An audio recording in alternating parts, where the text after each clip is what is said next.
Will Shackel, who founded the first youth-led campaign for nuclear energy. It's called Nuclear for Australia. There's a lot of people raving about it, like Dick Smith, and he's given evidence to a Senate committee on nuclear power when he was just 16 years old, as well as appearing on Sunrise, Current Affair, 2GB, 3AW, ABC Radio, here at Sky News, and on the ABC's Q&A. Twice! I suspect the ABC was hoping to make a fool of himself, but no luck there at all. Joining me is Will Shackel. Will, thank you so much for your time. Look, the CSIRO saying nuclear power is much more expensive than wind and solar, will take 15 years to save us, too late. Do you believe it? What do you know at 17 that the CSIRO does not know at all? Well, look, Andrew, a lot of experts are going to canvass all of the limitations of the Gen Cost report. But I think one of the most concerning things that it only takes a 17-year-old to work out that there are major issues with the report. And one that I'll direct your viewers' attention to is something that you mentioned, was the fact that they've incorrectly assumed that a nuclear power plant can last the same amount of time as a solar farm or wind turbine.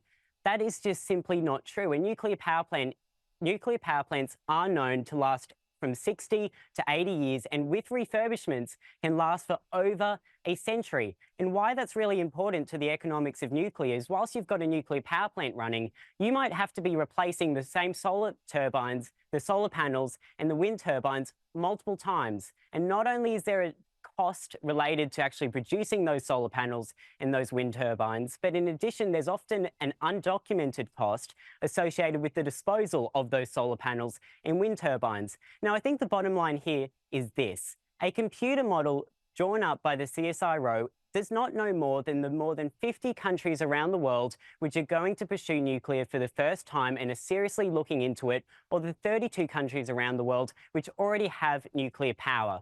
Ultimately, when people bring up this Gen Cost report, which is full of limitations, it is ultimately a distraction about having a genuine conversation about why nuclear power is still banned here in Australia. We're the only member of the G20 with a ban on nuclear power. And as all of those countries have shown, they know that nuclear power is needed in order to ensure that they're able to reach net zero whilst keeping power prices down and having a reliable grid. So if we are really serious about addressing all of those challenges, we need to have a serious conversation about nuclear power, and looking and basing all of our energy policies on a single report like this with such serious limitations, I think is gravely concerning.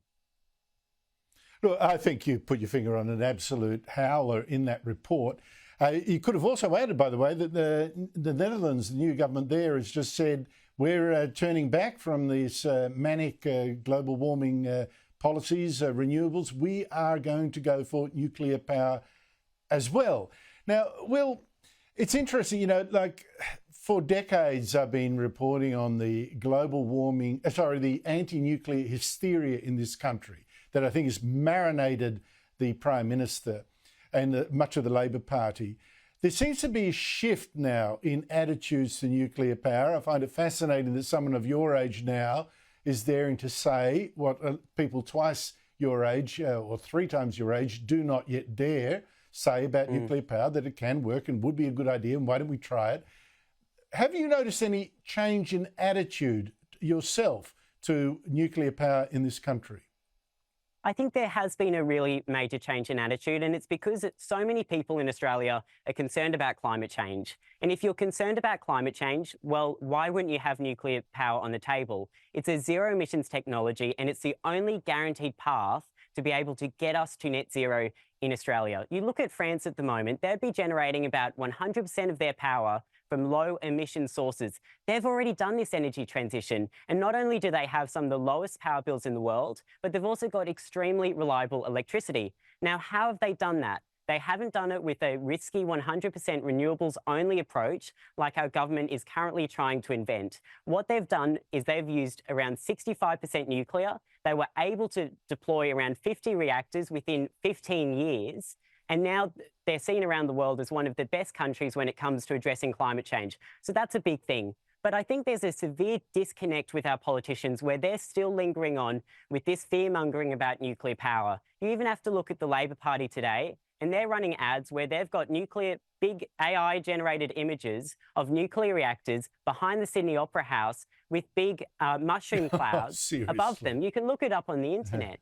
And it's simply fear-mongering. And what it does, most importantly, is it undermines Australia's trust in Australia's nuclear science capability, which is so concerning. We've got a research reactor 30 kilometres from the Sydney CBD producing life-saving nuclear medicines. And for politicians to basically forget the benefits of nuclear power and pursue ideology over the facts is, I think, really, really concerning. Pathetic. They may as well imagine, a wind turbine stuck on the sails of the Sydney Opera House, just as unlikely. Will Shackel, thank you so much indeed for your time. Terrific stuff.